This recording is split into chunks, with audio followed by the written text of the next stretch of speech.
好好戀愛學堂堂主任杜婉霞，逢星期四同你談情說愛。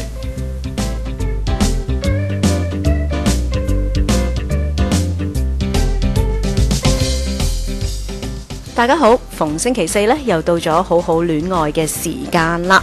記得我哋美滿婚姻26缺呢，就逐個字母咁講啦。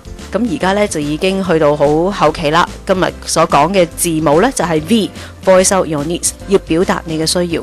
千祈唔好以為即係好熟啦，大家都好熟啦，咁就以為對方必定明白你。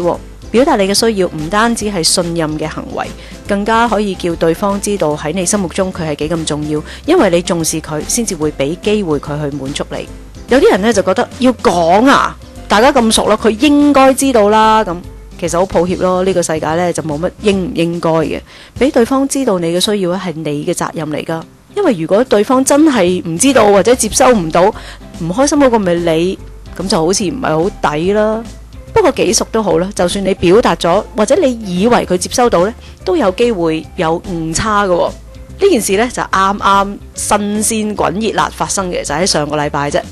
話說呢，我就某一日要去澳門做一啲嘅訓練，咁呢，就我老公呢，就同我講啦：喂，老婆啊，我有辦法訂啲平嘅飛啊！咁因為正價來回咧都300幾蚊，咁佢咧就話佢入咗一個會啦，咁有啲會員嘅優惠嘅，咁就200幾蚊搞掂。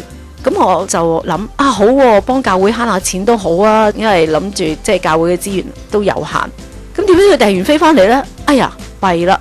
原來呢，要喺順德上船，仲要喺澳門嘅氹仔落船，但係我所有活動範圍呢，全部喺晒澳門啊！要我過一條橋，仲要即係希望佢唔好塞車咧，其實有啲難度。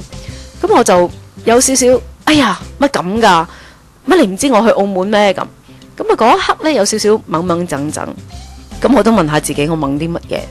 原來我懵呢，就係為咗對方可能係唔太了解我嘅需要啦，即係嚇你唔知道我喺澳門做嘢咩？你俾我嘅船喺氹仔咁，同埋我自己嘅計劃呢打亂咗。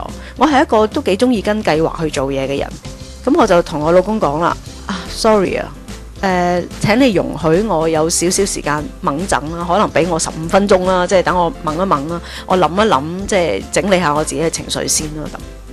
當我靜咗落嚟嘅時候，我亦都祈禱，我同神講：神啊，你話凡事謝恩啊，你俾我喺呢件事裏面呢，有一個感恩嘅心去面對啦。咁我就靜咗落嚟嘅時候，我冷靜咗啦，我就同我老公講：我話 sorry 啊，對唔住啊，我唔係嬲你啊，我係嬲我嘅 schedule 被打亂咗啫。我哋諗下點去解決呢件事啦。咁嗱，最差就係唔要嗰一套飛而重新買過咯。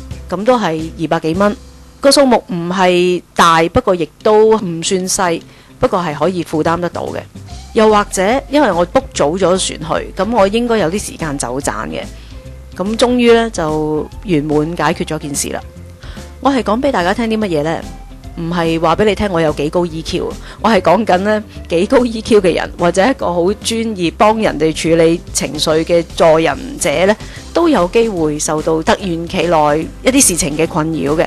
我諗好重要就係當我哋表達需要嘅時候，你係咪好清楚對方接收得準確㗎？萬一真係有誤差嘅時候，容唔容許彼此去溝通、去了解，甚至去和解啊？我好慶幸呢一件事只係一個好少嘅事喺我哋嘅當中，唔單止冇影響我哋對對方嘅愛同信任，並且更加讓我清楚知道有啲嘢呢，唔好咁 take it for granted。可能佢真係未清楚成個行程嘅時候呢，有啲誤差總係會發生嘅。咁我希望呢一個經驗能夠幫到大家去平靜自己嘅情緒，去處理應該面對嘅問題，而唔將嗰個問題成為大家嘅積怨啦。